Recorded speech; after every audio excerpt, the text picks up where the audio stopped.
You're flying over the Sahara Desert in a small, light aircraft when you spot something truly weird. It seems to belong to a very different part of the world, the ocean. But what ocean can be huge enough for this monstrous sea star to dwell there? You descend and realize that it's not a sea star. It's a towering dune with a pretty unique shape, and it's not alone. From afar, these magnificent sand structures look a bit like pyramids. They have pointed tops and radiating arms. Called star dunes, they're the most complex and largest desert dunes in the world. They're the tallest of their kind, but that's not the coolest thing about them. Researchers have found similar formations on Mars and even on one of Saturn's moons, Titan. Star dunes aren't super rare, but they're especially widespread in southeastern Morocco near the border with Algeria. That's where you're flying at the moment, and the breathtaking dune you're marveling at is Lella Lalia, probably the most famous of them all, a giant 330 feet tall. Scientists believe that it formed in less than 1,000 years. How about doing some research to find out more about these unusual formations? There, I see a great spot for landing. Star dunes got their name because of their multi-armed shapes. They form in areas where winds change direction throughout the year. But even though you can find them in different places on our planet, there is just one confirmed star dune in the rock record, the collective record of Earth's development reflected in preserved rocks. The star dune in question is in Scotland, and it's ancient, from about 250 million years ago. That's all we know about super old star dunes. Probably because we don't know what to look for to identify one.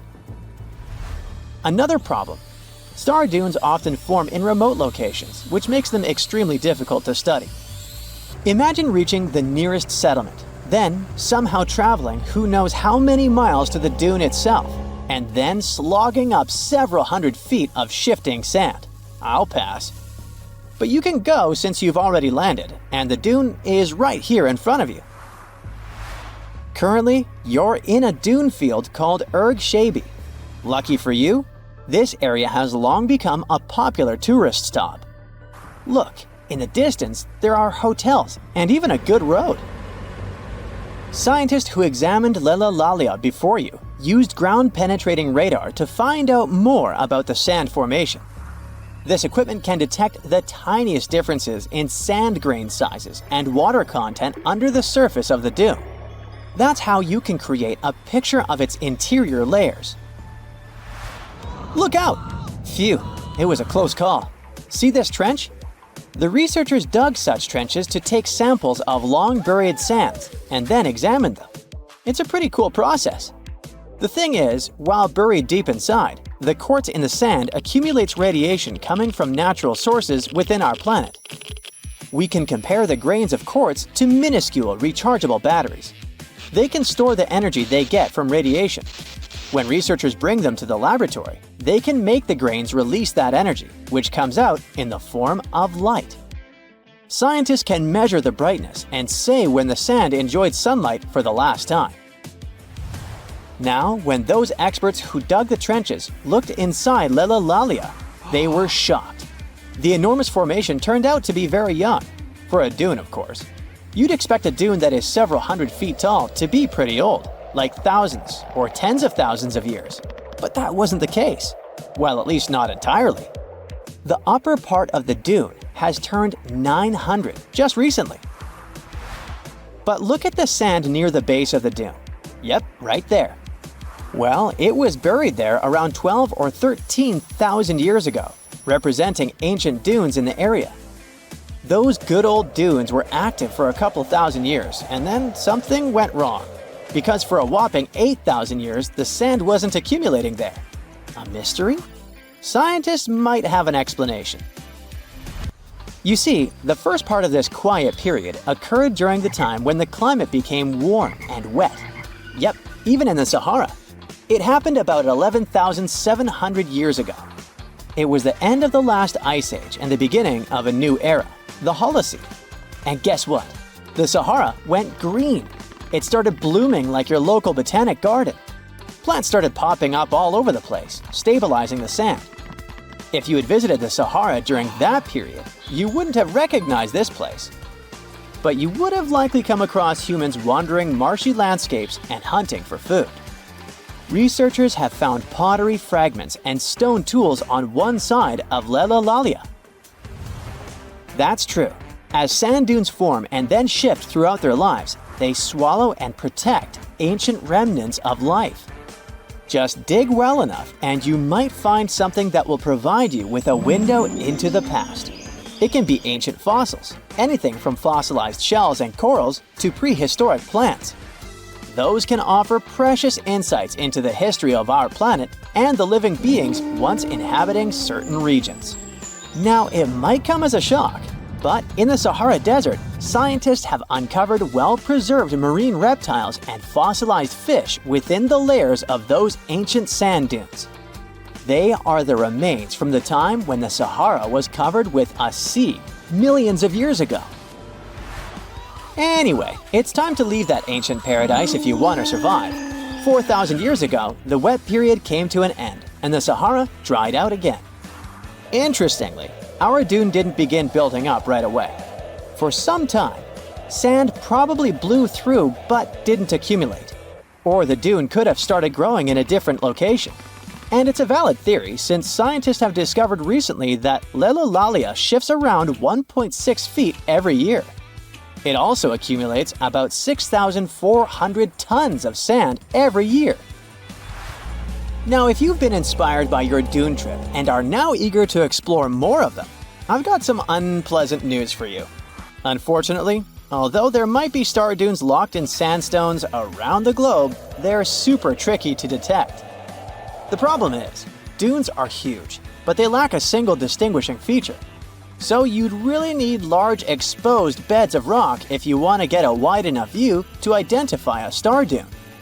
On the bright side, there surely are places where it might be possible to do such research, but you should be ready to know that it might be just a set of various features that look like other dunes. But if you combine them, you'll say, it's likely to be a star dune. Comment below if you'd like to go on a trip in search of a star dune. Meanwhile, we'll continue our journey. You decide to have some rest and start climbing down the side of the dune. That's when you begin hearing it. Terrible, haunting sounds. Are there ghosts nearby? Worry not, you're safe. You might have heard of a phenomenon called singing sands. As you walk down some sandy slopes, you disturb the grains of sand. They rub against each other, producing friction that creates those eerie melodies. With each step, the sand beneath your feet comes alive in a ghostly choir of whistles and whispers. The sounds range from low hums to loud, high-pitched wails, as if an otherworldly symphony is echoing through the dunes. But of course, scientists have their own very practical explanation, attributing this phenomenon to the right atmospheric conditions combined with the unique size, shape, and moisture content of the grains. Now you've almost made it all the way to the bottom of the dune, but beware of slip faces. When a sand dune reaches a certain steepness, it develops a slope. That's the very slip face I was talking about. This slope is usually on the leeward side of the dune and sheltered from the prevailing wind.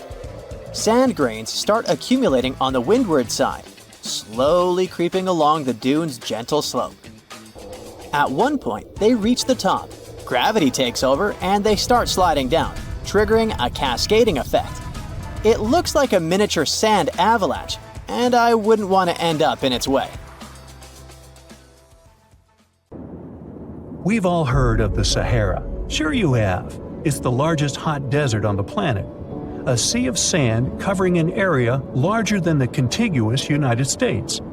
But have you ever wondered what lies beneath the sand dunes? To answer this question, we must travel deep into the past of our blue planet.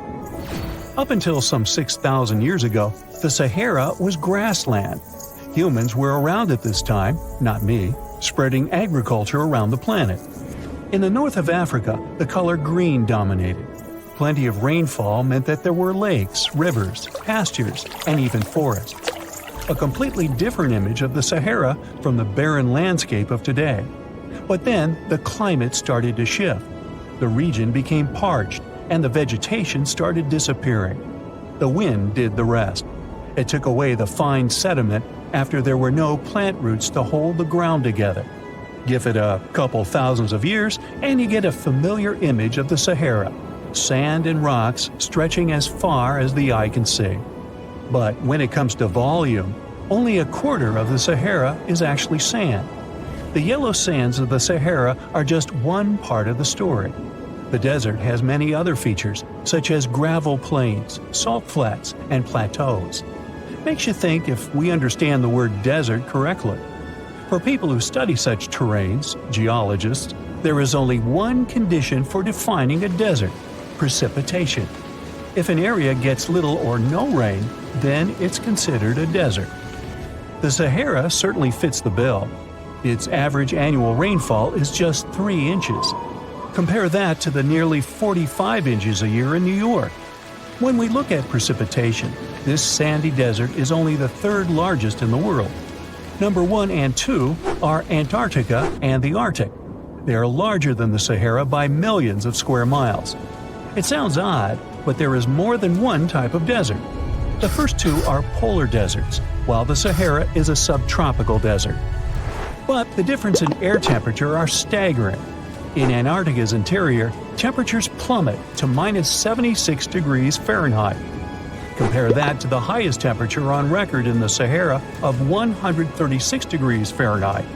But this desert has a cool side. At night, the temperature is roughly the same as the average yearly temperature in Denmark. This hot and cold roller coaster makes it hard to choose the right outfit when venturing into the Sahara. And what about the sand? How deep is it actually? The depth varies between 70 and 140 feet. That's not too deep. If you put the Statue of Liberty in a tall dune, half of it would still stick out of the sand. Its vast amounts in the Sahara were created by aeolian processes. That's Greek for wind. Over time, it blows and shapes the surface of the earth. In dry areas with sparse vegetation, winds erode the ground much faster. That's what happened in North Africa. Under all that sand is the bedrock and cracked clay. If you started digging, you would find the same everywhere on the planet, with one important difference. There is some type of soil covering the bedrock. This is not the case in the Sahara. Because of the arid climate and a lack of vegetation, sand covers the ground below. Over the course of thousands of years, a lot of interesting finds ended up in the desert sand. For example, there are petrified tree trunks. These are essentially preserved prehistoric trees. They date back to the time when the region was lush green. In some places, the trees of this fossilized forest are at least 65 feet tall. The wood is so well preserved that you can still see the texture and knots. There are even fossilized pine cones. In 1992, scientists found glass fragments in eastern Sahara. These canary yellow glass shards were scattered across hundreds of miles. They didn't belong to an ancient civilization, although ancient Egyptians used them to make jewelry. In fact, the breastplate of King Tut had a beautiful scarab beetle centerpiece made from this desert glass. For a long time, scientists were puzzled about the true origins of these fragments. They finally concluded that the glass was around 29 million years old. It is an impact tape. If that sounds like it has something to do with the word impact, you are correct.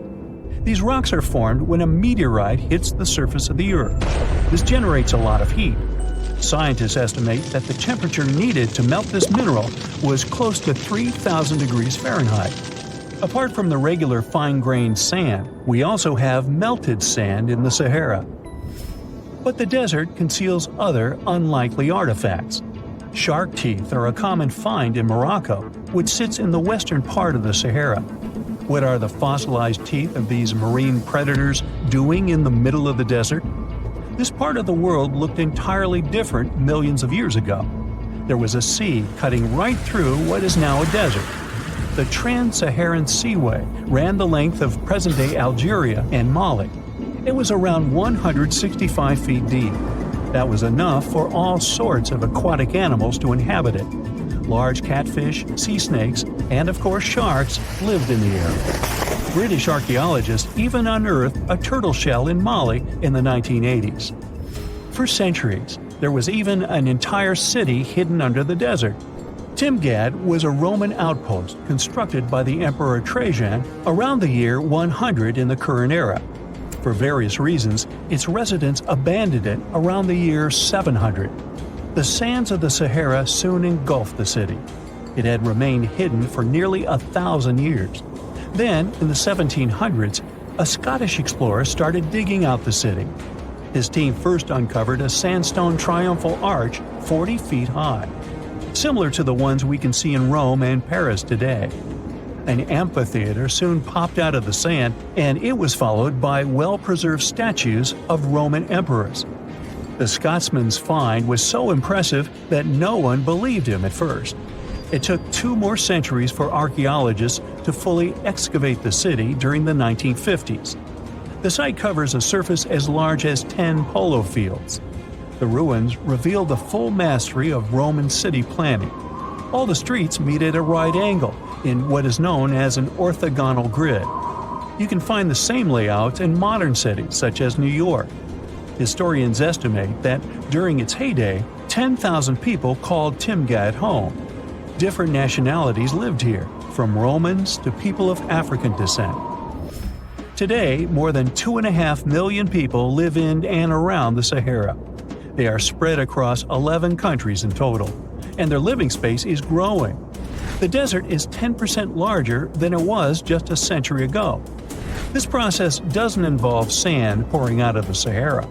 The ecosystems on the edges of the desert simply change over time. The wind blows the soil away and vegetation dwindles, the perfect conditions for the formation of a desert landscape. These changes are happening in the Sahel, a region south of the Sahara Desert. That's why the African countries have recently come together for a project called the Great Green Wall. The primary goal is to stop the desertification of the Sahel and hold back the sands of the Sahara. Their plan is ambitious and involves planting a wall of trees from the west to the east of the African continent. The proposed forest is not only going to be long, but wide as well. The Sahara and the Sahel share a historic bond. Since antiquity, camel caravans have been making the journey from Africa's Mediterranean coast in the north to the savannas in the south. The golden age of this trade kicked off in the 9th century. The perilous journey took several months to complete. The route was 2.5 times longer than the length of the Grand Canyon. Explorers still find evidence of these ancient caravans hidden away under the sands of the Sahara. You plan to spend your summer vacation in Africa. The final destination is the Sahara Desert. It's located in northern Africa, stretching from the Atlantic Ocean to the Red Sea. You're excited to ride camels and learn about the region's rich cultures. You hop on an extensively long flight, and finally, you are here. You find yourself in the world's biggest hot desert. Can you believe it's 3 million square miles? You're ready for your first adventure after drinking liters of ice-cold water. The guide gives you a choice. You can spend 2 weeks visiting a collection of oases, or you can help them solve an ongoing local mystery. Deep into the desert, near this Algerian town, lies a mystery begging to be solved. A collection of huge, spotted circles in the sand. There are dozens of them, stretching for miles in a straight line. The circles were first identified via Google Earth images several years ago. People have debated them for years, but no one seems to know the answer. The strange thing is that they are so many miles away from any towns, roads, or human activity. The quickest way to discover the truth behind the circles is asking questions. You grab your notebook and set out to talk to locals. Everyone is helpful in this scenario: geographers, anthropologists, elders, and historians. The first person you talk to is a map expert. You need to understand if those circles were authentic or a satellite glitch. You end up interviewing the people who take Google Earth satellite pictures. The circles are really there. They appear in multiple pictures from many years. Then, let's understand why they are there in the first place. After 2 days of interviews, you have your first lead. The circles could be the result of oil activity. Experts explained why this would make sense. Algeria is a rich area for natural resources, so this would be a sensible guess. Usually, to find out if there is anything worth extracting, companies would undertake seismic surveys. Seismic surveys are a way of analyzing the Earth's surface by sending shock waves into the ground.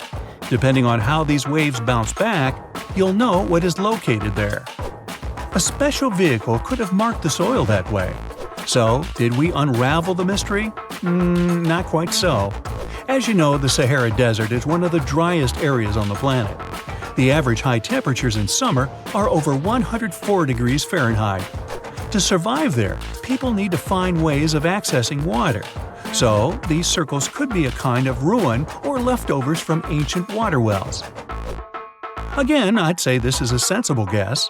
Ready for some fact-checking? Some anthropologists agree that these circles could be ancient fogueras. Foguera is the name of a 2,500-year-old style of irrigation system, usually found in northern Africa. It is also known as a qanat in other places in northern Africa. Locals would dig a deep well at an elevated point, deep enough to tap into underground water. They would then dig parallel shafts at regular distances. Then they would dig an underground channel that connected the city to the well.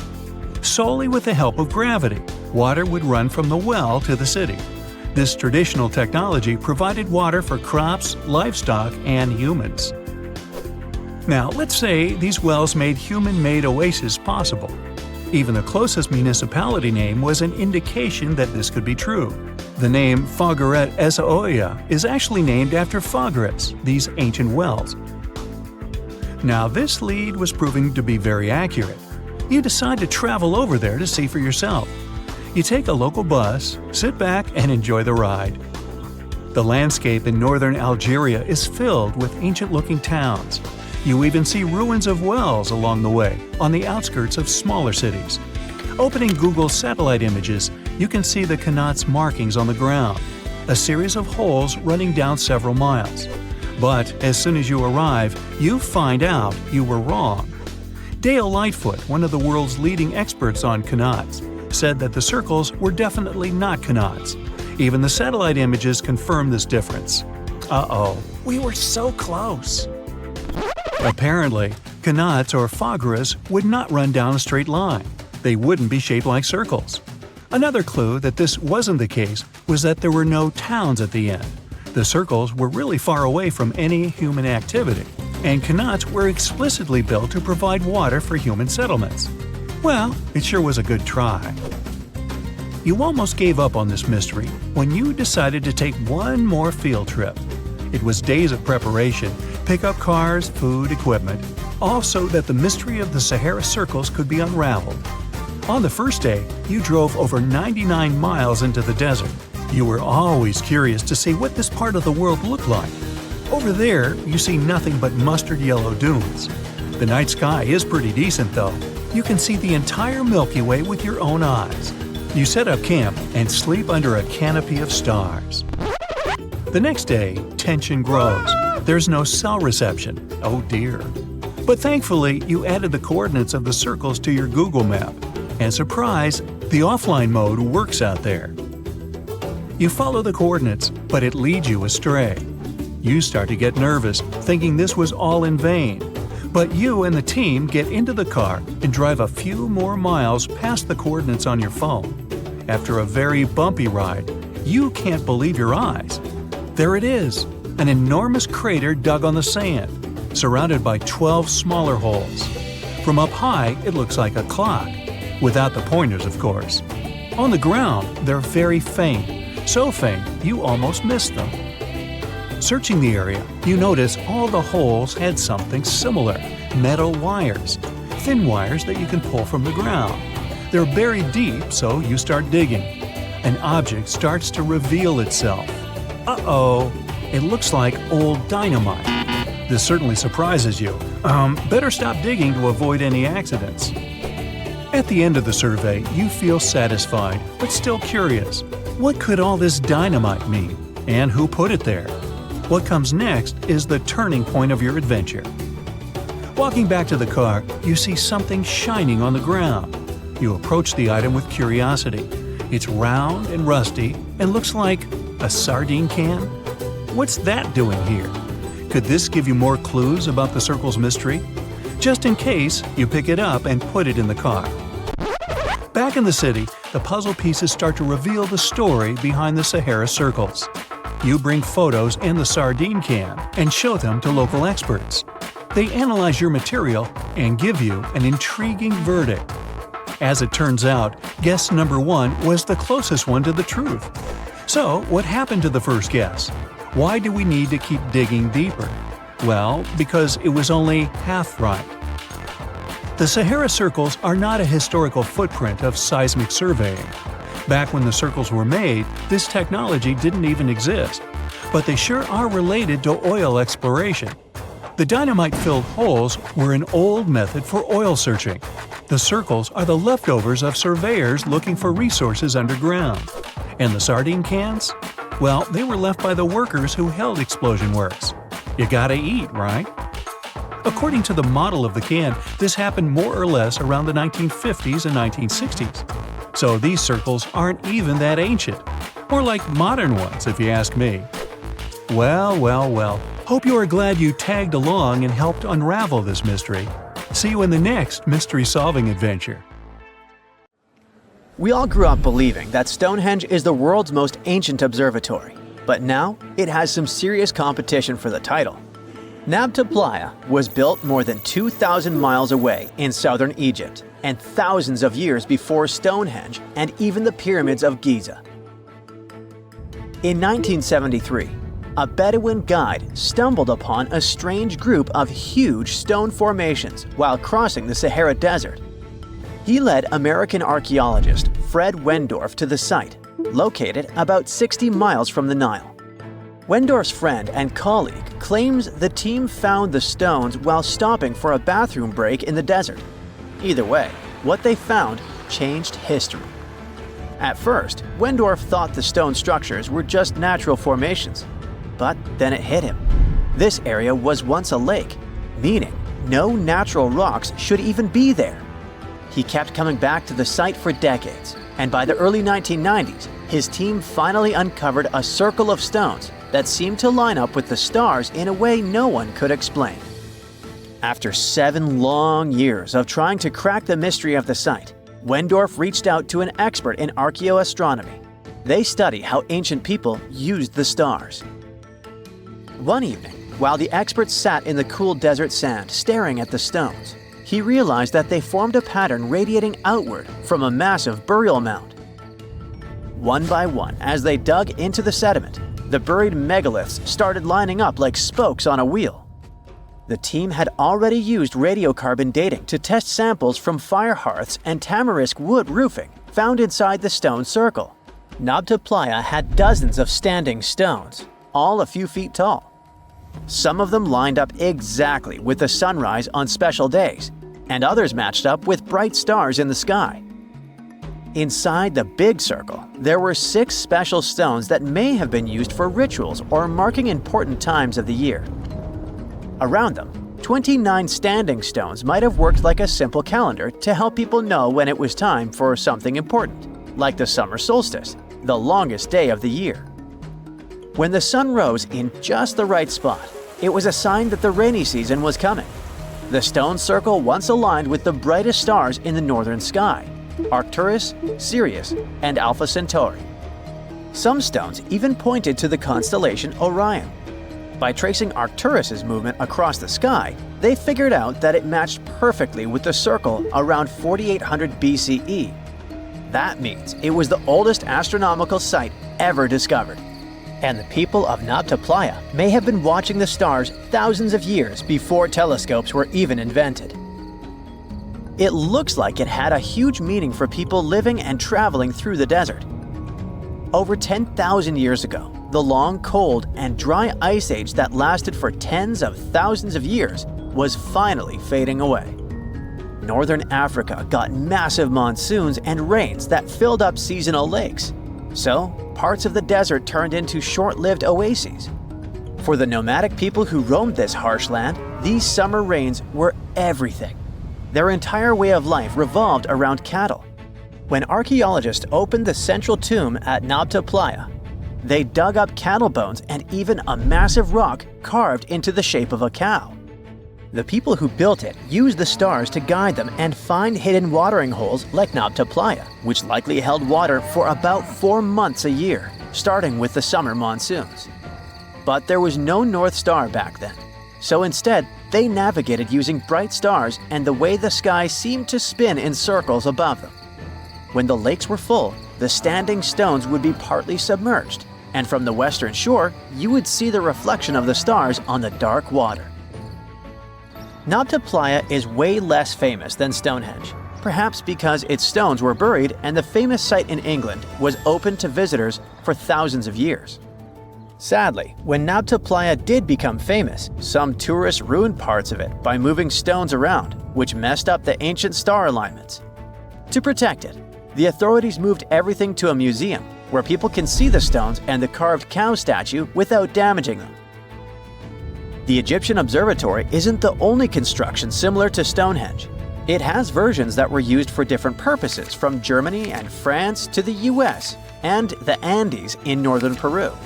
This last one is actually one of the oldest big structures ever built in this region. The circular plaza is made of 2 giant stone walls arranged in a ring. It was likely used for ceremonies and gatherings. Scientists have carbon dated it to be about 4,750 years old, which means it was built before the Great Pyramids of Egypt and Stonehenge. The plaza had 2 entrances and a special layer of clay, soil, gravel, and charcoal underneath. It was carefully planned and built. Archaeologists also found ceramic pieces, quartz crystals, and gemstones at the site, so it was definitely a special place. People visited it for centuries, but at some point it was sealed off, probably because of changing beliefs and traditions. The most recent discovery was the remains of a large timber circle roughly the same age and with parallels to Stonehenge, all the way up in Denmark. This open-air structure was likely part of a special area where prehistoric people from the late Neolithic and early Bronze Age gathered for rituals and ceremonies. The circle was made up of 45 giant wooden posts, forming a huge ring about 100 feet wide. The wood is gone now, but scientists believe tall timbers once stood in the holes and created an impressive wood henge. No one knows exactly what these circles were used for, but archaeologists have found animal bones and food remains at similar sites. So people probably used to gather there for feasts and rituals. In 2024, scientists found 2 ancient stone circles from the Neolithic period in Dartmoor National Park in England. Some archaeologists believe they might form a sacred ark. Many of Dartmoor's stone structures were built in a curved shape on the high ground in the center of the area. A long time ago, Dartmoor was covered in forests, so people may have used the high ground as important markers. One of the newly found circles fits inside this ark, but the other one is outside of it, to the north. This could have been an entrance point into the ark. There's also a raised bank of earth near the stones, which looks similar to other famous Neolithic sites, like the Ring of Brodgar in Scotland and Stonehenge itself. This means the people who built these circles may have visited Stonehenge or been inspired by it. Archaeologists in Oman found ancient stone monuments called tralith, which got the nickname Arabian Stonehenge.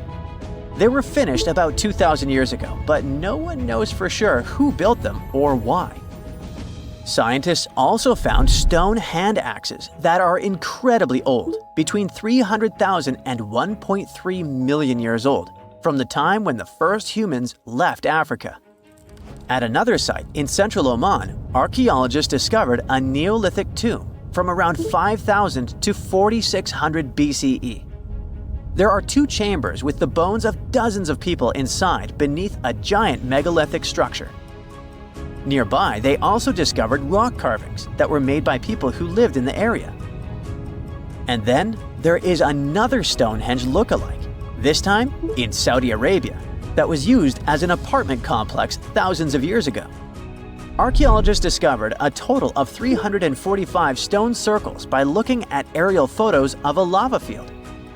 Each circle is between 13 to 26 feet. and has at least one large standing stone in the middle.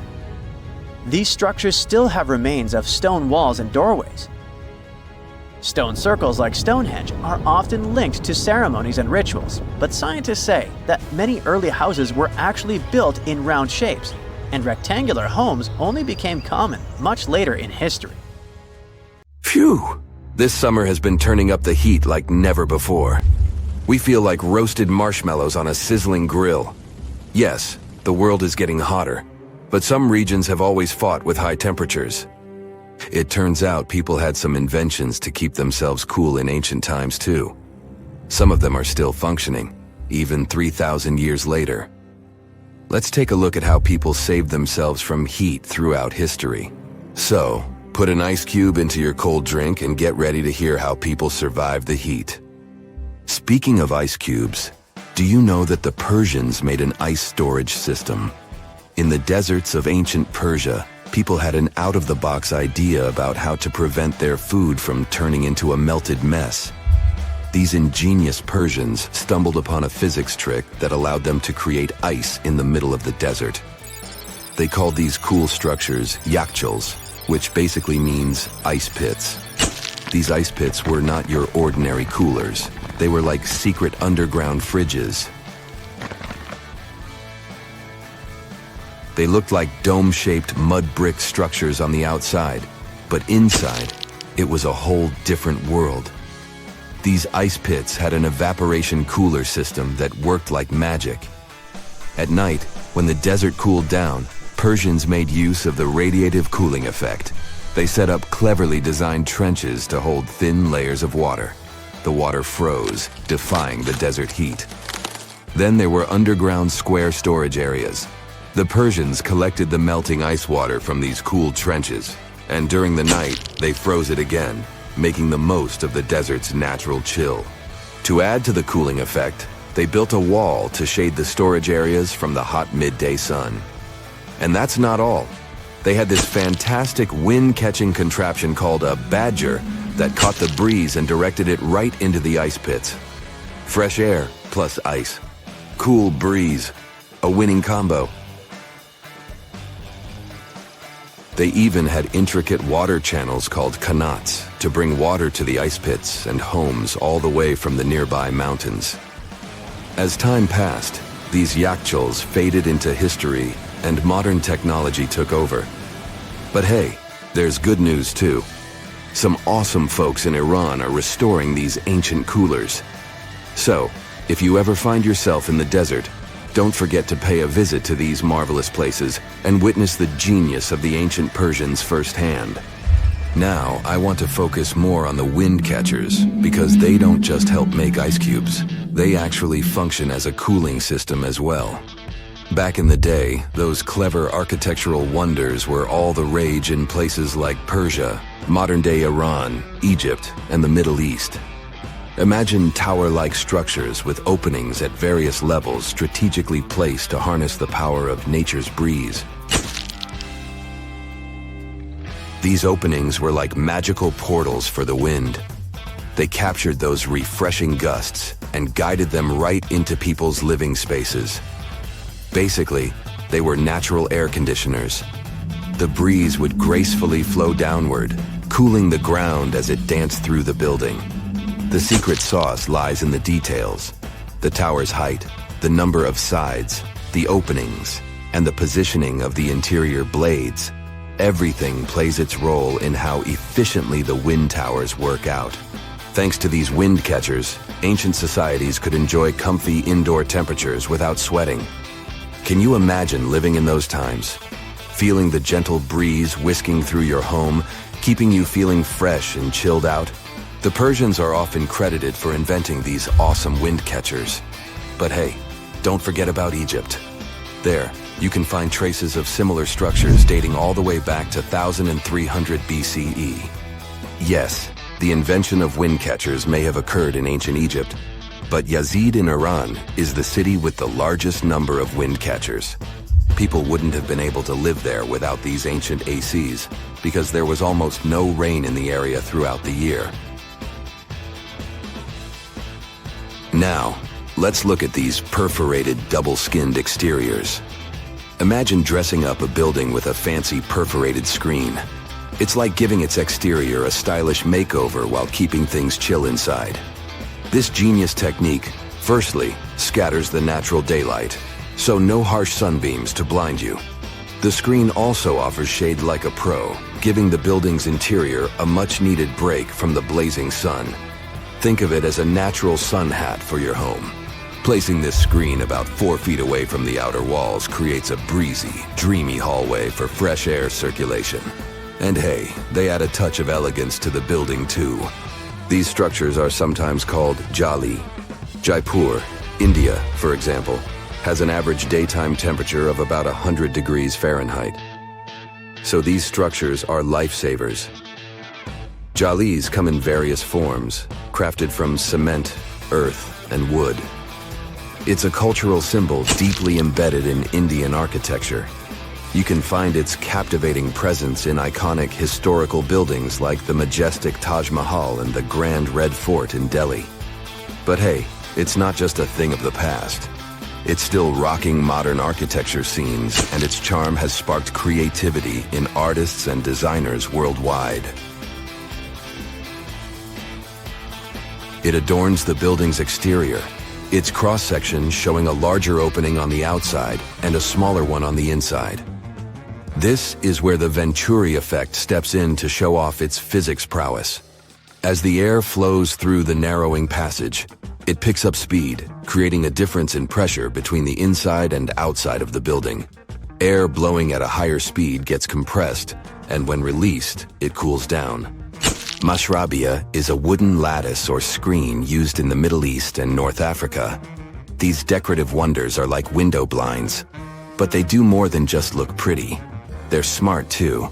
They give privacy, shading you from the sun, and let fresh air and light in. Some people also add clay pots filled with water, sand, or damp straw to their designs. As hot air breezes through the holes, it also passes through the pot's porous surface. The moisture inside evaporates, cooling the air. This is a perfect low-cost technique for hot and dry climates. It's eco-friendly, and there's no need for electricity. Now, let's fast forward to today. Designers are getting creative, mixing traditional wisdom with modern tech. At the Al Bahar Towers in Abu Dhabi, they've got it too.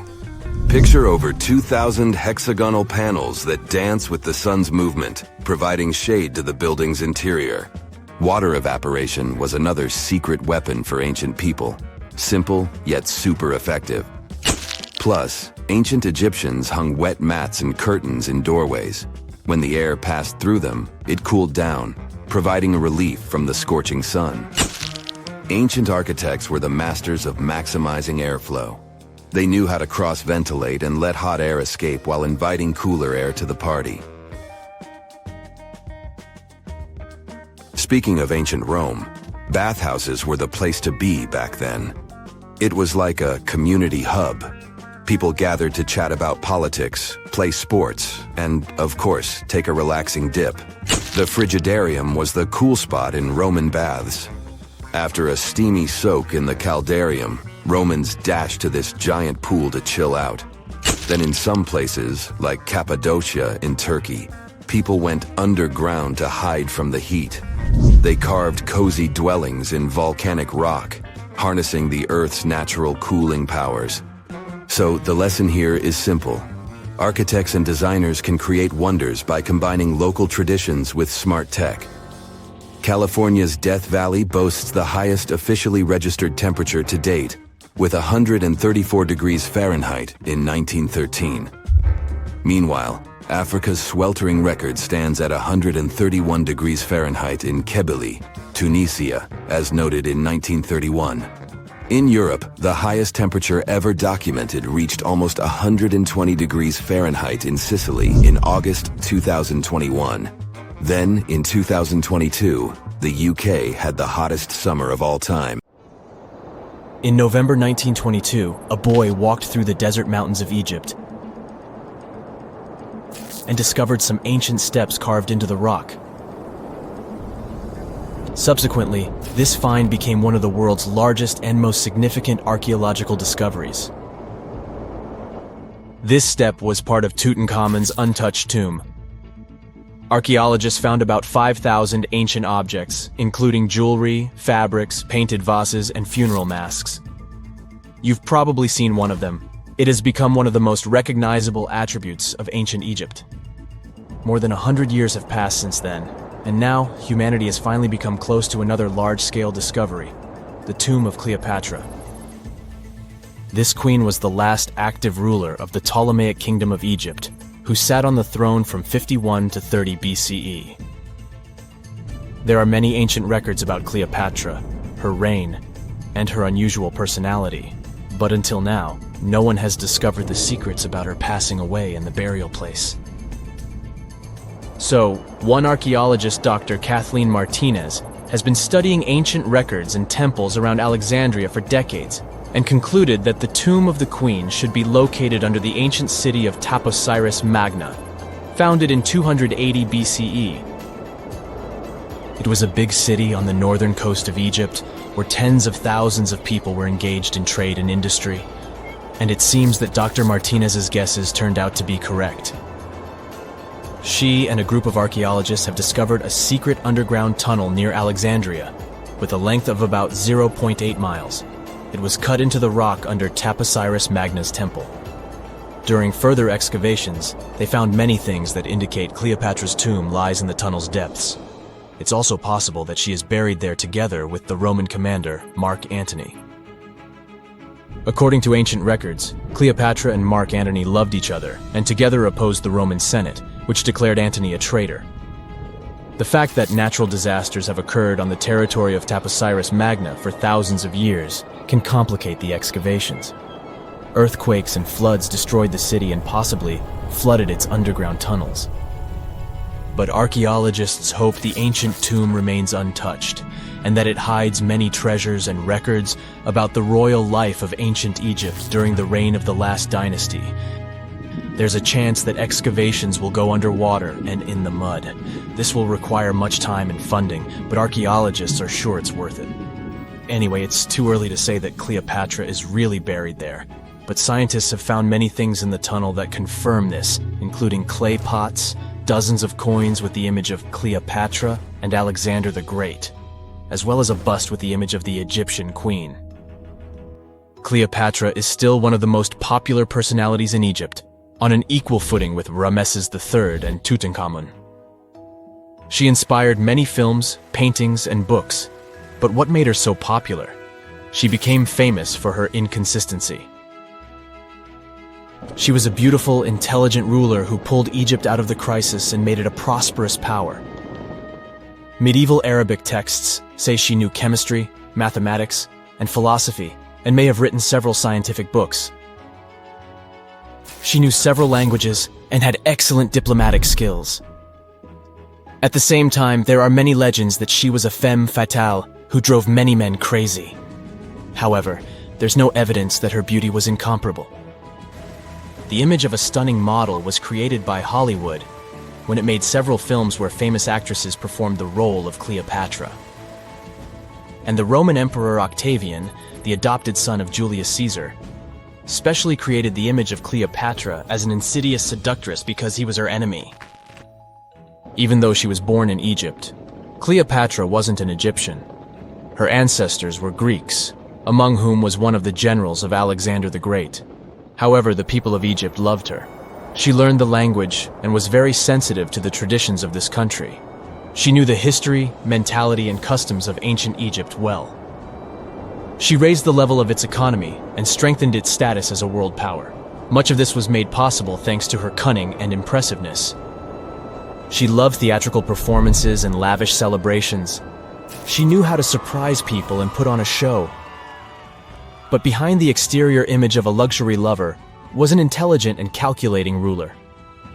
Ancient Egypt was a rich, luxurious country, and Cleopatra did everything to increase its wealth and strengthen its position in the international arena. For example, she was once in conflict with her brother Ptolemy XIII Odd. The queen knew that she wouldn't be able to resist him, so she decided to attract Julius Caesar to their side. the Roman emperor arrived in Alexandria, where Cleopatra wanted to meet him. But Ptolemy knew about her plans and was about to prevent her from coming to Caesar. Then, instead of a rich and noisy arrival, Cleopatra decided to make her visit inconspicuous. She wrapped herself in a carpet or linen bag the emperor's servants carried into Caesar's private chambers. Cleopatra emerged from the carpet and impressed the Roman emperor with her beauty and determination. As a result, they fell in love with each other and became close allies. After some time, she impressed another influential Roman for diplomatic purposes.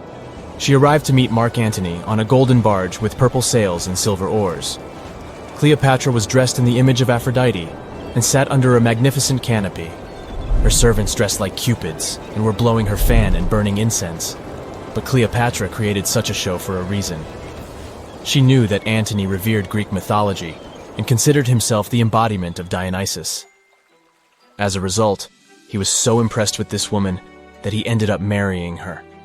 Cleopatra defended her crown, strengthened her alliance with Rome, and bore Antony 3 children.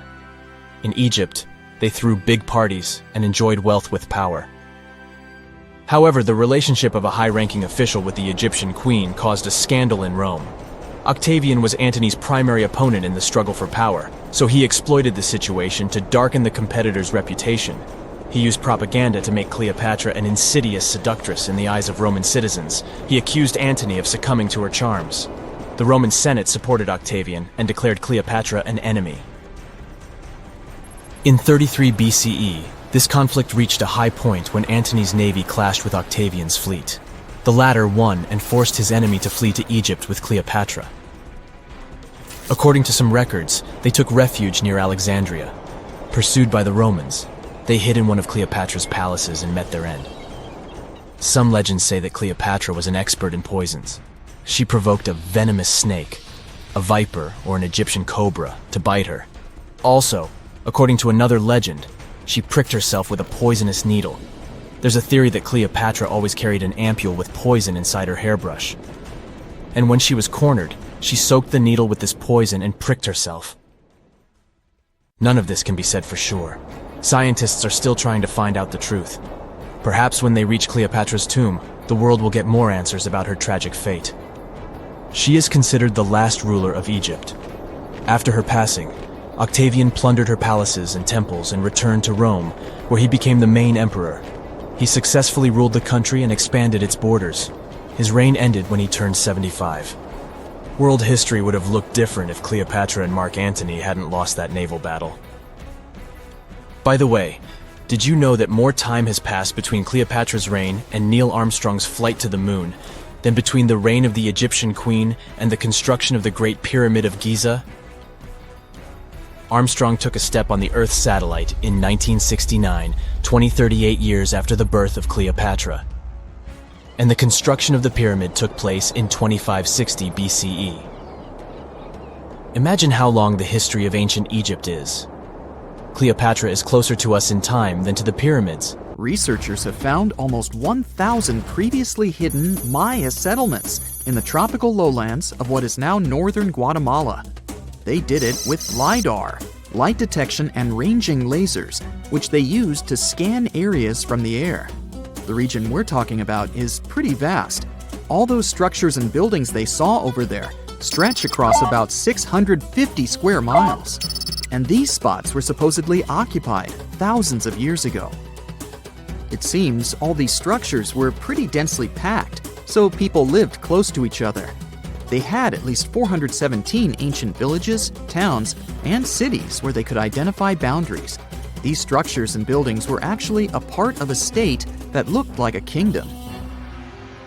Some of these settlements were built as sports courts, civic, ceremonial, and religious centers, and residential homes. There were also massive palaces, platforms, dams, pyramids, and causeways across that area. People who lived there also had reservoirs where they collected water. So, they needed the power to organize thousands of specialists and workers. And they also needed many skilled people to build such structures without the technologies we have today. They needed lime producers, architects, mortar and quarry specialists, lithic technicians, those who took care of legal enforcement, and other important roles to establish the true community. This cool laser scanning system researchers used while exploring this area can even penetrate very dense ecosystems and vegetation. The light bounces off different surfaces and then creates a digitally reconstructed map. This map is based on how much time it takes for the pulses to get back to a receiver. So, with this laser system, they discovered they were also lowlands for agriculture. So why exactly did the Maya settle in this region? It was a specific area. Plus, it was hard to build such an amazing kingdom in a tropical rainforest climate. Back in the old times, ancient peoples had mostly inhabited areas in drier climates. Over there, they would build water resources, which were some sort of the basis of society and a source of life.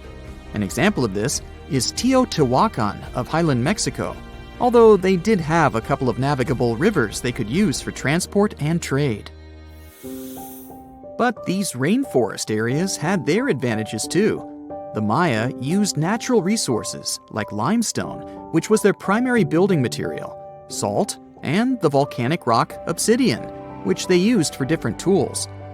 Also, they managed to find enough dry land to live and build homes there. The lowlands were seasonal swamps called bajos, and they were perfect for agriculture because of the fertile soil. Generally, the Maya built settlements that could endure rainy periods too. They were ready for different circumstances, including flood and drought, which is something you could see in how they built houses. Their architecture was also one piece of evidence that showed their community was like a centralized kingdom-like state, which shows they stuck together through tough times. The Mayan Empire was very powerful, and it reached its peak about the 6th century CE. They were excellent at pottery, agriculture, writing, mathematics, and calendars. They were the ones who created complex calendar systems, such as the calendar round, which is based on 365 days.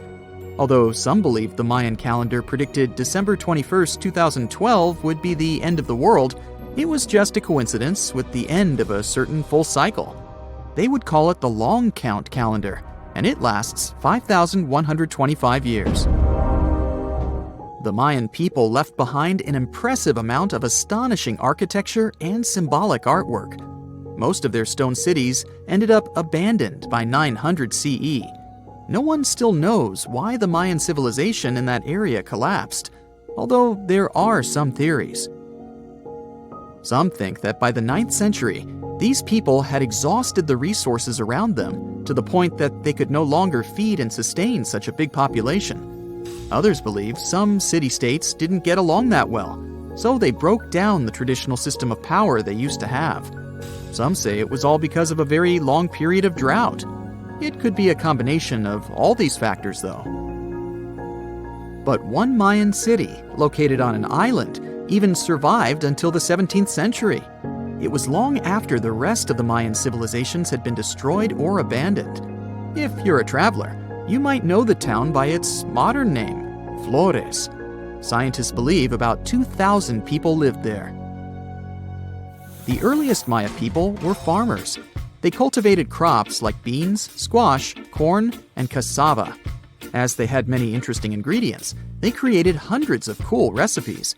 Many of those are still present even today. For example, in modern Mexican cooking. And especially popular are papayas, cacao, avocados, squash, pineapples, chili peppers, beans, and so on. Even though the Maya mostly practiced a kind of primitive type of slash-and-burn agriculture, there is also evidence of them using some more advanced farming methods, like terracing and irrigation. And they were big chocolate lovers. More than 3,500 years ago, the Olmecs of Mesoamerica probably turned out to be the first to realize that it takes some work for us to get such a cool thing as chocolate. But the Maya were the ones who turned it into a true form of art. Scientists found out about it when they found cacao in Mayan pottery. Their chocolate would be mixed with honey, water, cornmeal, and chili peppers. That's how you get a spicy, savory hot chocolate beverage you can try even today in Mexico and Central America. Also, they used written language in their books. Their paper was made from fig tree bark, and using strips of that paper, they created a large library of books. Books made of this material are called codices, and 4 of these can still be found today. Sadly, many books were lost over time because of the humid climate or some human factors. The classic Maya built a bunch of palaces and temples that had a stepped pyramid shape. They decorated them with inscriptions and reliefs, which have earned them the reputation of being incredible artists of Mesoamerica. For the Mayans, flat foreheads were the most desirable thing on someone's face. They were generally really into aesthetics, and having a flat forehead was one of the main things where you could meet their highest aesthetic standard. They also liked to glam up their looks with makeup and clothing. Also, the Mayans were master tattoo artists. Actually, they were one of the first civilizations that started doing such forms of body art. They had a rich culture and believed in many things, such as fairies. Many civilizations across the globe believed in these mythical creatures, which had different names everywhere. The Mayans called those creatures aluxes. They would make sculptures of aluxes from wood or clay, take them to the forest, and hide in some secret spots. The Maya believed these sculptures would come to life during the night and take the role of guardians of their land, animals, and crops. The Maya believed caves were entrances that led to the underworld. You can even visit some of these caves if you like. For example, you can explore the jungles of Quintana Roo and Yucatan near Cancun. There are many spots where researchers found artifacts the Mayans had left behind. They were one of the first cultures that learned how to use rubber latex and make, for example, rubber balls for the many interesting games they had. They used natural latex and then probably mixed it with some other natural substances. That's how they came up with the bouncy balls they played with. They also built cool steam baths. The Maya had structures made from stone that looked like something we know today as bathtubs. Plus, they were building heated stone structures we know as sweat houses. Researchers found these in El Salvador and Guatemala, and they were previously hidden under volcanic ash. Let me take you to a place that seems to be out of this world. Life inside this cave has been isolated from the outside world for about 5.5 million years, and it does show. See for yourself. Due to such a long isolation, the conditions inside the Mobile Cave are like nowhere else on our planet. A unique ecosystem is flourishing there, even though there is a severe lack of sunlight inside the cave, and the air is toxic. The cave, located a few miles west of the Black Sea in Romania, was first discovered in 1986. Nowadays, you can only visit it if you have special permission. Plus, the central caverns are guarded naturally by narrow limestone tunnels and vertical shafts. So, if you're no stranger to claustrophobia, you'd probably better not enter this place. In the depth of the cave, the air has twice less oxygen than the air outside. Instead, it contains a lot of carbon dioxide and hydrogen sulfide. So not the freshest air you can breathe. It's also pitch black inside the cavern. But despite, or should I say, thanks to, this cocktail of extremely harsh conditions, the site is a true goldmine for biologists. Shockingly, life seems to be booming here. In a 1996 study, scientists identified 48 species, and 33 of them were unique to the cave. Most of the creatures inhabiting the cave are tiny, with long limbs and antennae that help them navigate in the dark. They have no vision and lack pigment, and it makes sense.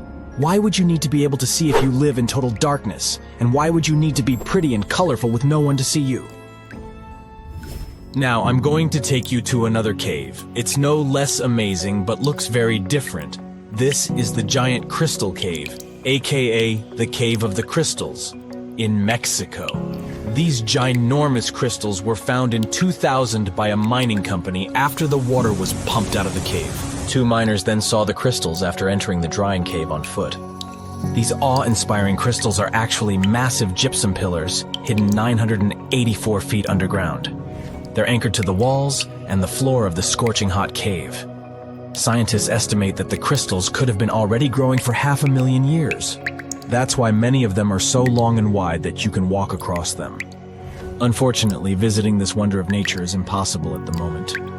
But maybe it's for the better, since the giant crystal cave is a dangerous place that can easily turn into a trap. For tens of thousands of years, it was filled with groundwater, which was originally pushed upward into the opening by a magma chamber located in the depths of our planet. The magma under the cave kept the water hot, but eventually the temperature of the water dipped below 136 degrees Fahrenheit. As a result, the water started to fill with calcium and sulfate, whose particles began to recombine into gypsum. And then, white-tinted crystals took over the cave. And since they stayed underwater, they were able to keep growing. You don't have to fly to space to take a closer look at a black hole.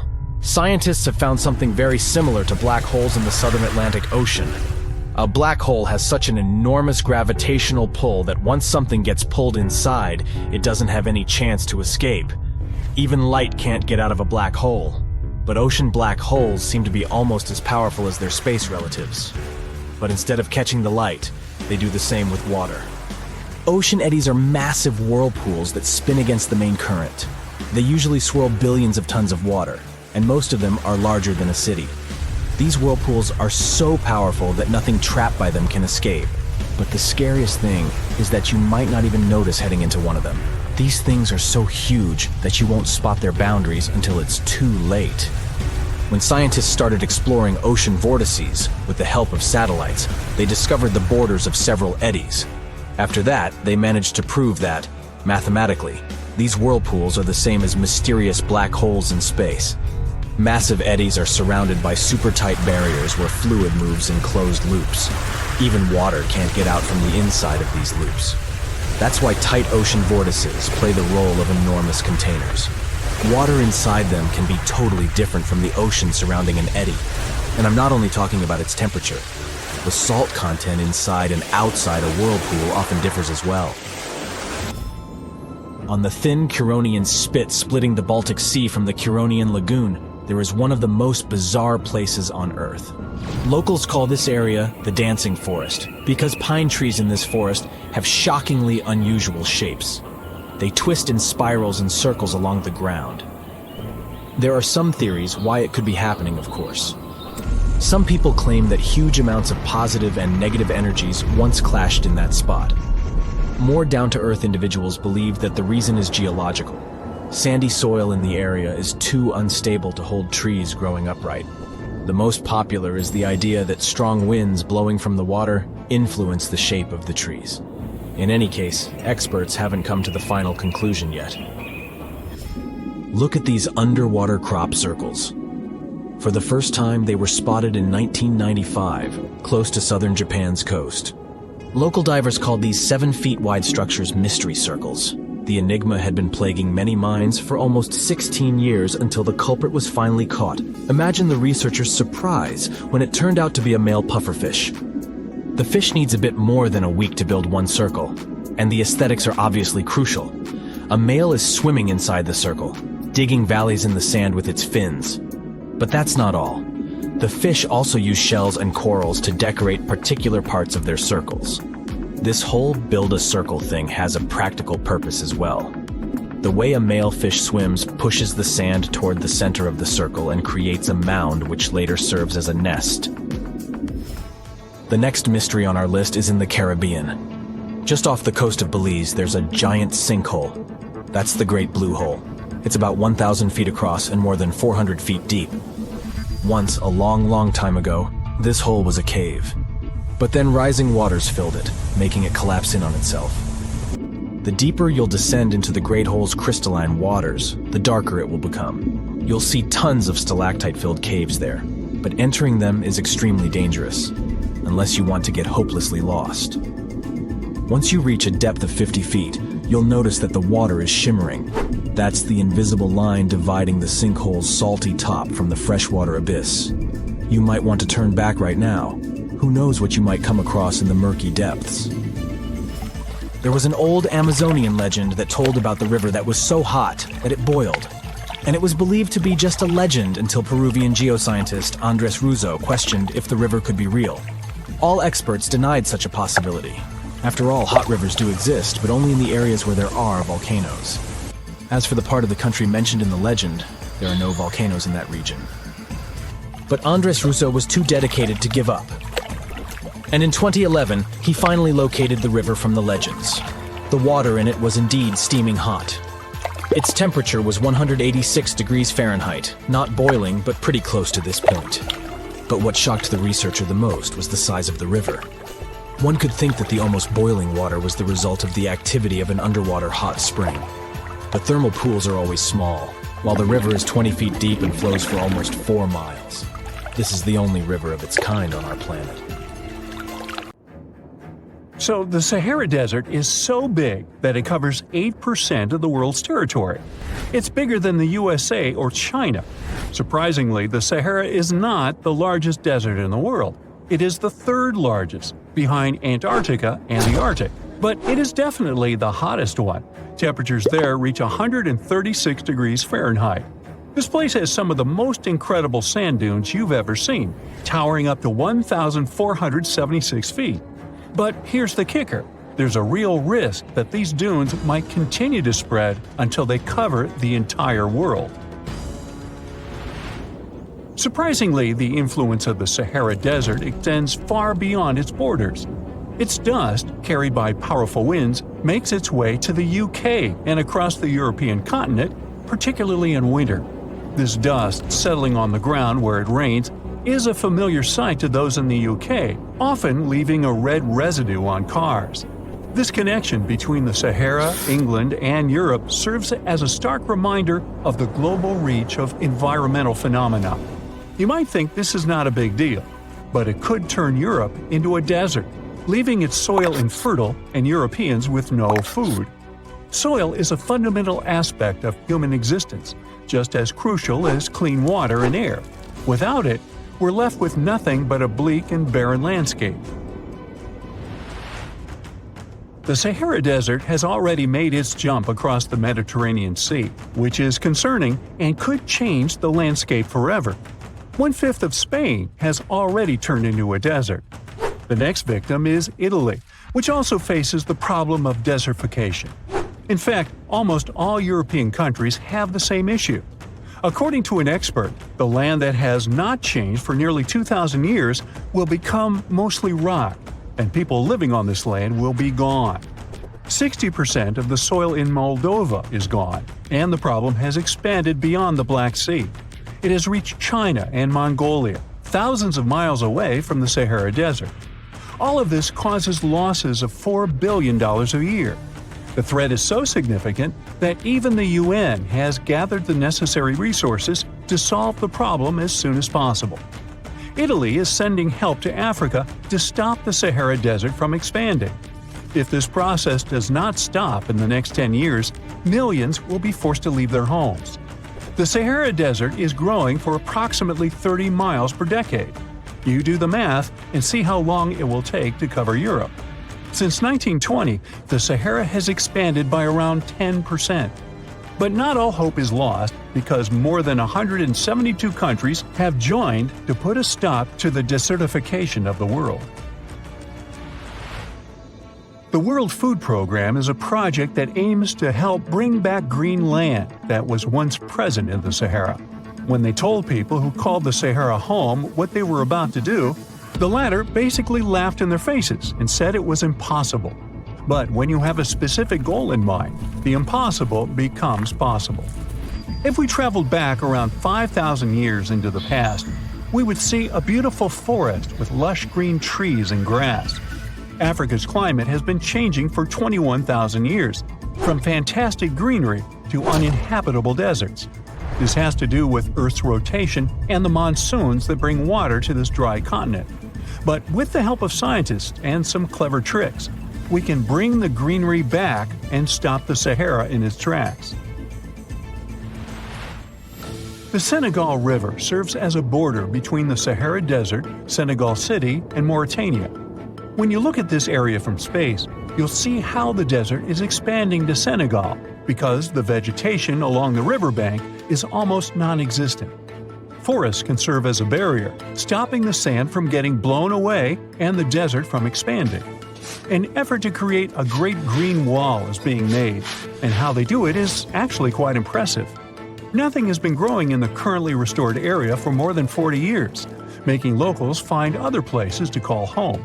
People were thrilled when they saw that the land could be restored. They're very committed and learn to work with the soil and grow food. At the same moment, more than 30,000 hectares have been restored and transformed into lush greenery. The Sahel region is the starting point of desertification, and it is crucial to establish a green wall in that area first. To make this wall is not rocket science, since it only takes a few simple steps. The ground there is baked by the sun and as hard as a block of concrete. If you've ever poured water on concrete, you know that it just flows away. It doesn't stay in one place. So they had to create water-retaining half-moons that would hold the water and make it available to plants. When you learn about how these half-moons work, you might say, how did they not think of that sooner? Actually, this technique is ancient, and it was once implemented in Sahel, but it was lost over time. When the rain falls, the water is collected into the half-moons that are positioned a bit lower than the ground below contour lines. There is also a kind of bank at the end of the shape that prevents water from overflowing. And in the middle, there are plants that are happy because they have plenty of water to thrive. Also, it's essential to grow native plants that are kind of used to harsh conditions, like sorghum and millet.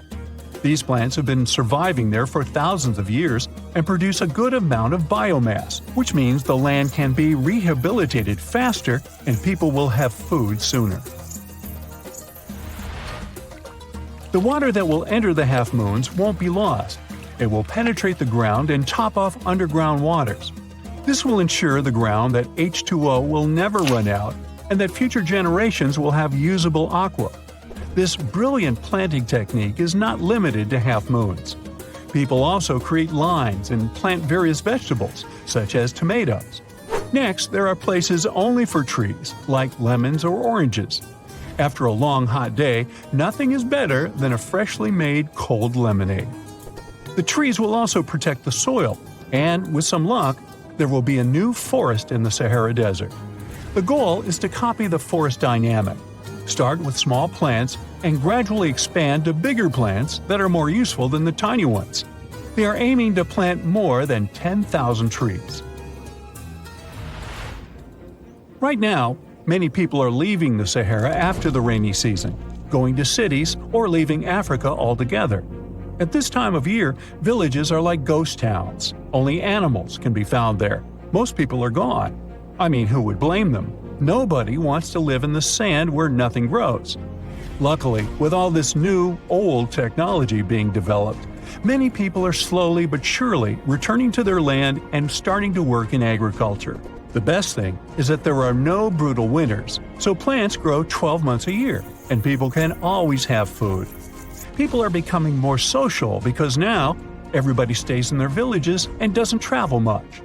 If this project works out, Africa will be saved, and the world won't turn into a giant desert.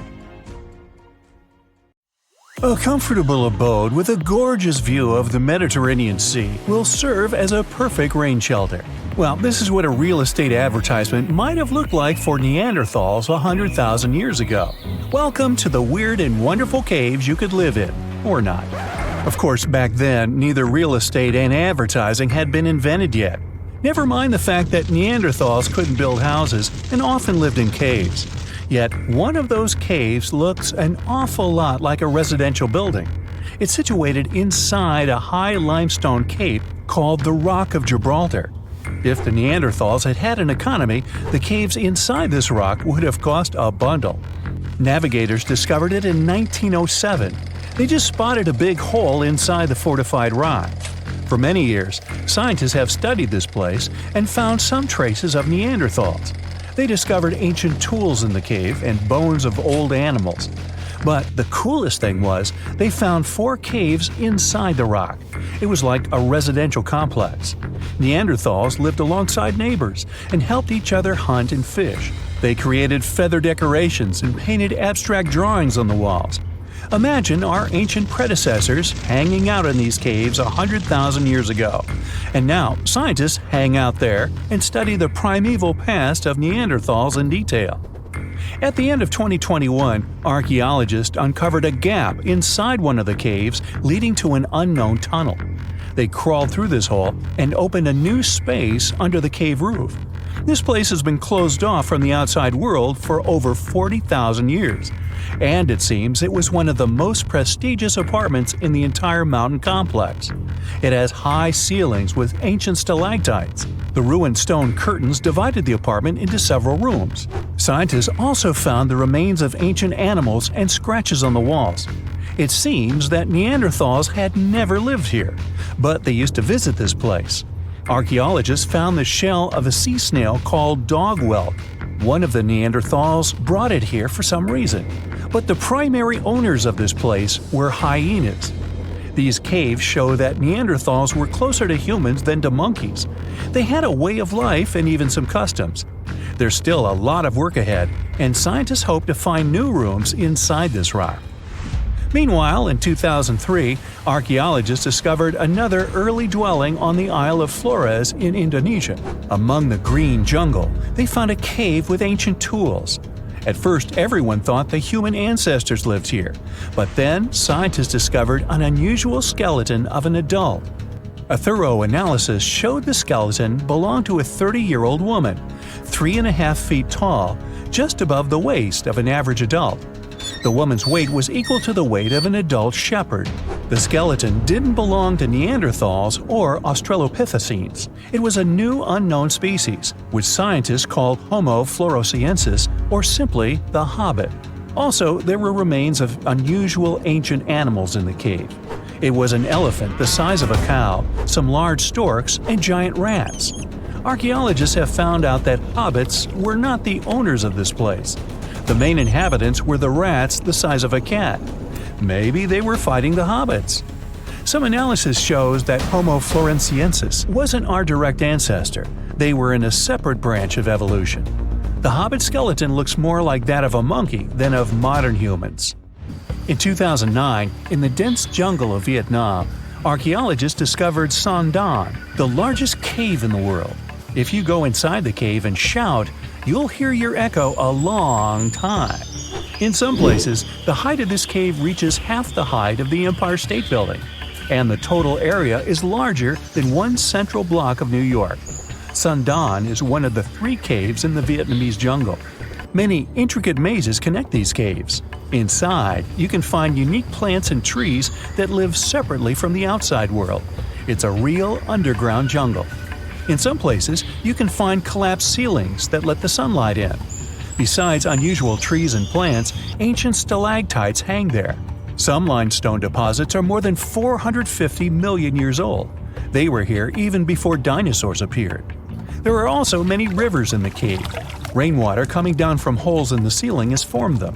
Fast streams resemble slides in a water park. They lead to unknown underground labyrinths. Scientists have studied only a small part of all these caves. The next unusual cave is in New Zealand. Hundreds of thousands of fireflies live inside. Each of them glows with a blue light. Together, they light up the cave. It may seem to you that you're on another planet, but you can't stay there for a long time. Special air measuring devices are everywhere. Scientists monitor the level of carbon dioxide necessary for the normal existence of fireflies. These insects are sensitive to the environment. If there are many people in the cave, or they stay there too long, the park staff will ask them to leave the place. It's like you're literally stealing oxygen from the fireflies. We've seen some pretty amazing caves so far, but how about a scary one? We're going to the desert of Yemen's Al Mara province. What we're looking for is not a cave, it's just a black hole in the ground, right in the middle of the desert. It's big, the size of a basketball court. It's not its size that could scare you, but what's inside. Scientists are still not sure what it is. From the depths of this black abyss, a disgusting smell of rotten eggs constantly comes out, and sometimes you can hear some strange, frightening sounds. The blackness of the giant hole in Yemen absorbs all the sun's rays, so you won't see what's there even with a powerful flashlight. People flew over this place by helicopter. They filmed using drones and the most powerful lenses, but they didn't catch anything except darkness. It looks like a big ink spot in the middle of golden sand. The locals are afraid to approach this place. They believe the cave leads to another dimension where evil creatures live. At the moment, the giant hole in Yemen is one of the most poorly studied and mysterious phenomenon of nature. How did it appear? How old is it? Where does it lead?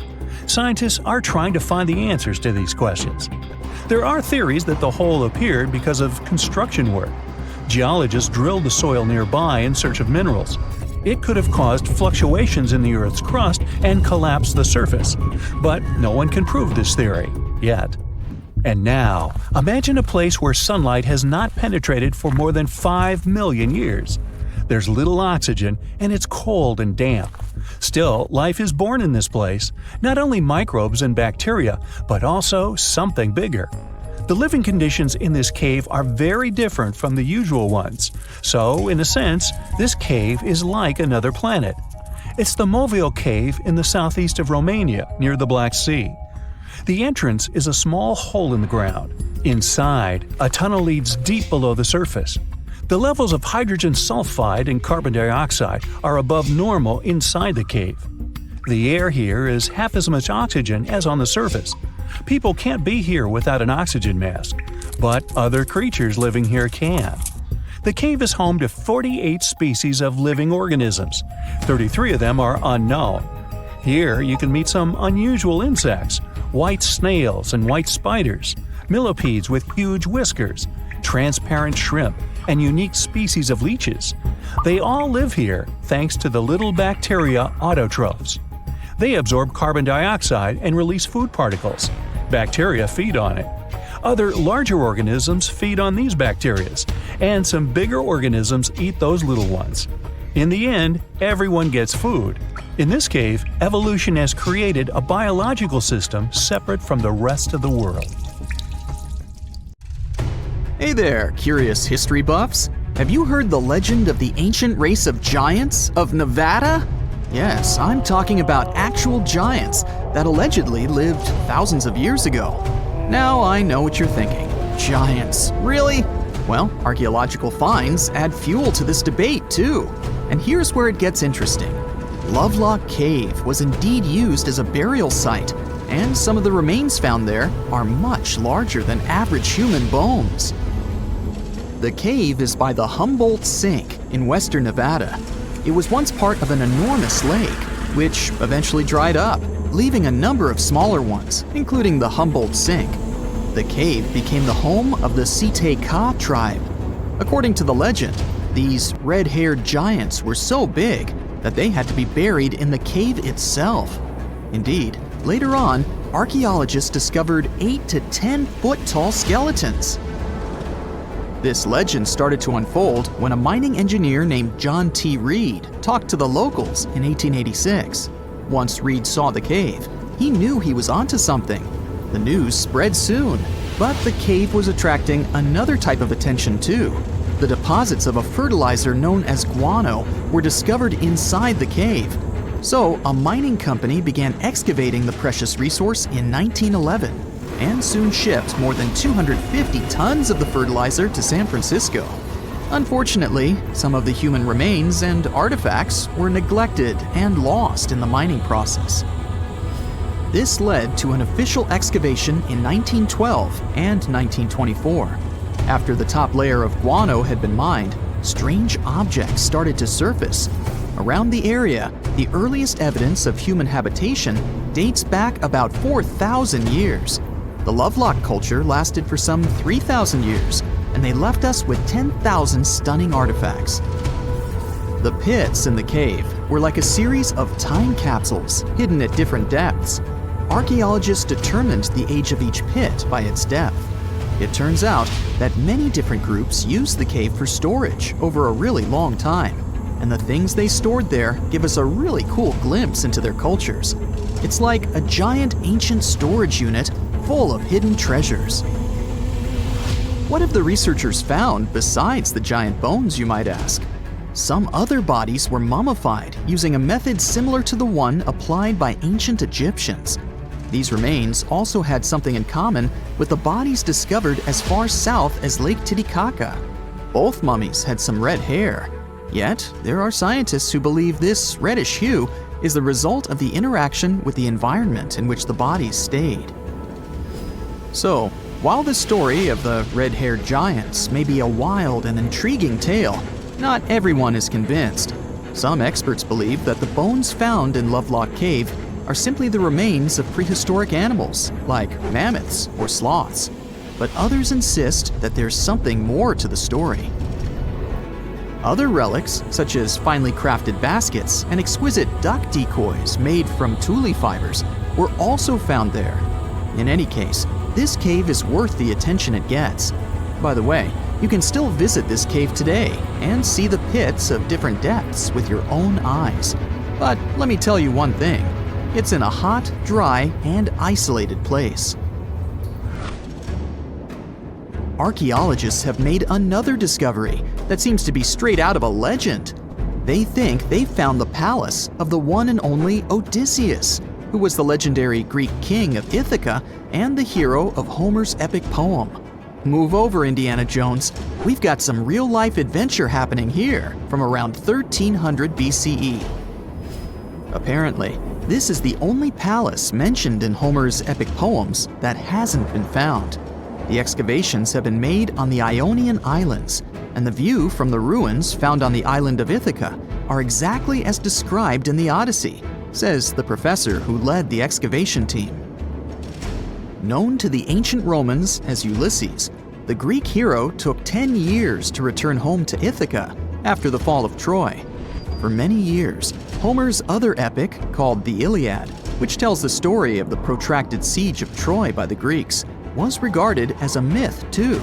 But then, in the 1870s, Troy was rediscovered in modern-day Turkey's Çanakkale city.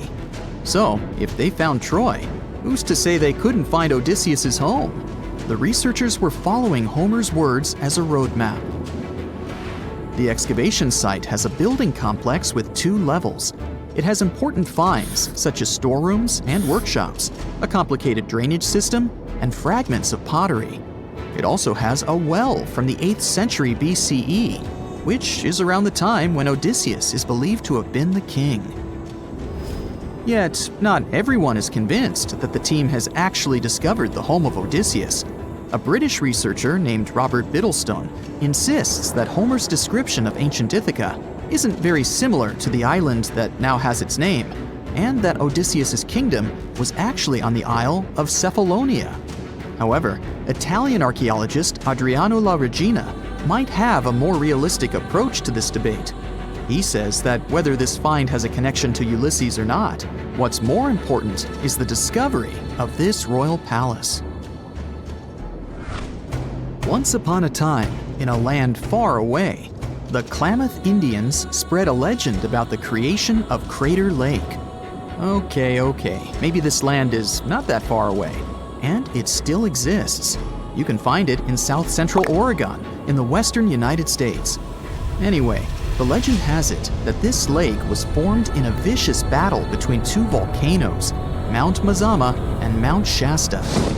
Then the spirits of Earth and the Sky, which are Lao, who ruled the below world, and Skell, the chief of the above world, joined the fight.